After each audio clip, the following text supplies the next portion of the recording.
नमस्कार दादा, आपली थोडक्यात ओळख सांगा. मी आनंद दत्तात्रय ढवळे, सरपंच शिवकर. नक्कीच. आपल्या नंदीचं नाव कसं? मार्तंड. मार्तंड. काय सांगाल मार्तंडबद्दल, काय सांगाल? मार्तंड आमच्याकडे एकदा पालाला आला होता, तर आशिष दादांचा मार्तंड हे आमच्याकडे पालाला दिला. या सीझनला चांगला पळतो आणि खरंच पोरांची हाऊस करतोय तो सध्या. नक्कीच. आपल्या दावणीला कसं काय आला? किती वर्ष झालं दावणीला येऊन? दावणीला आता 1 ते 1.5 महिनाच झाला आमच्या दावणीला येऊन. अच्छा, 1 ते 1.5 महिनाच झालेला आहे दावणीला येऊन. काय सांगाल, कसं नियोजन वगैरे झालं हे आजचं नियोजन हे आमची सगळी गावातील पोरांचंच हे आहे.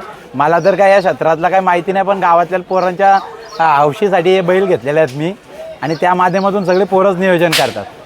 नक्कीच दादा, एक हाऊस म्हणून, एक शौक म्हणून तुम्ही घेतलं, पण आज तो शौक पूर्ण झाला आणि गुलाल दिला तुम्हाला. काय सांगाल त्या गुलालाबद्दल? 100% मार्तंड आल्यापासून प्रत्येक वेळी गाडी गुलालात राहिली, आणि पोरांची गावातल्या सगळ्यांची पोरांची तर झाली, पण गावातील जी वृद्ध ज्येष्ठ लोक आहेत त्यांना जी हाऊस आहे ती पण पूर्ण मार्तंडनी केली.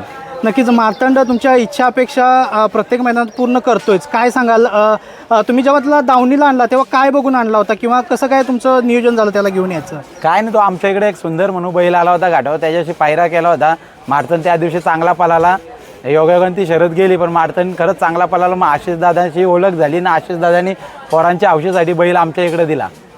नक्कीच. घरी तुमच्या आता नंदी आहे म्हटल्यानंतर कशा प्रकारे वगैरे निगा असते त्याची, किंवा कोण कोण असते त्याच्या सेवेसाठी वगैरे? नंदीच्या सेवेसाठी जित्ते ड्रायव्हर असतोय, माझा छोटा भाऊ जित्तेच असतंय, आणि गावातील सर्व पोरं असतात. नक्कीच.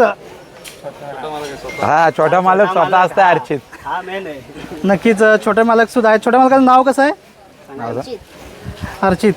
काय सांगाल, आणखी काय सांगाल? याच्याबरोबर आपल्या दावणीला आणखी कोणते नंदी आहेत पहिल्यापासून, की हाच आहे? या वर्षीच आम्ही बैल घेतले, एक मितवा म्हणून बैल आहे आणि एक रायफल म्हणून 2 बैल आहेत, आणि हा मार्तंड, असे 3 बैल आहेत आमच्याकडे. नक्कीच. मार्तंड तर तुम्हाला गुलालाचा इच्छा पूर्ण करून देतोयच, पण बाकीच्या नंदींच्याबद्दल काय सांगाल? त्यांचे प्रत्येक वेळी प्रत्येक आठ्यात 2-2 शर्ती गुलाल करतात. आता पण मितवाचा गुलाल झाला. मितवाचा आता पण गुलाल झाला. नक्कीच. त्यांचं नियोजन वगैरे कसं असतंय? त्यांचं पण आता आमच्या शेजारची बैल आहेत, सोन्या म्हणून, त्याच्यासोबत पळतो. आमची घरची गाडी रायफल आणि मितवाची पळतंय. प्रत्येक अड्ड्यात ते गुलालातच आहेत. प्रत्येक अड्ड्यामध्ये गुलाल आहेत. 3 फेऱ्याचं वगैरे काही नियोजन असणार आहे का? नाही, फक्त तो रायफल आहे, तोच 3 फेऱ्यात पळालाय वरती, आणि त्याने चांगले गुलाल घेतले तिकडे वरती.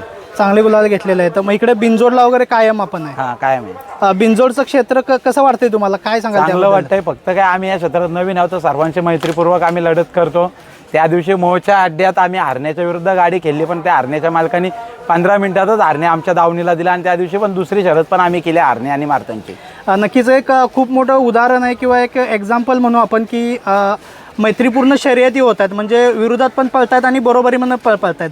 काय सांगाल त्याबद्दल? त्या दिवशी त्याही आम्हाला हरण्या बैल लगेच दिला, त्यांच्या विरुद्ध आम्ही गाडी जिंकून सुद्धा, म्हणून आज आम्ही लगेच त्यांच्याशीच पायरा करून आज त्यांच्या गावावर अड्ड्या असल्यामुळे आज शर्यत त्यांच्यासोबत केली.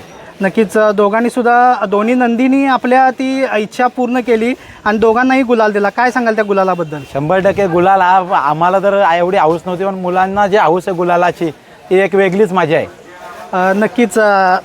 आता पुढचं नियोजन वगैरे कसं असणार आहे? आता डबल संध्याकाळी एक शर्यत करणार.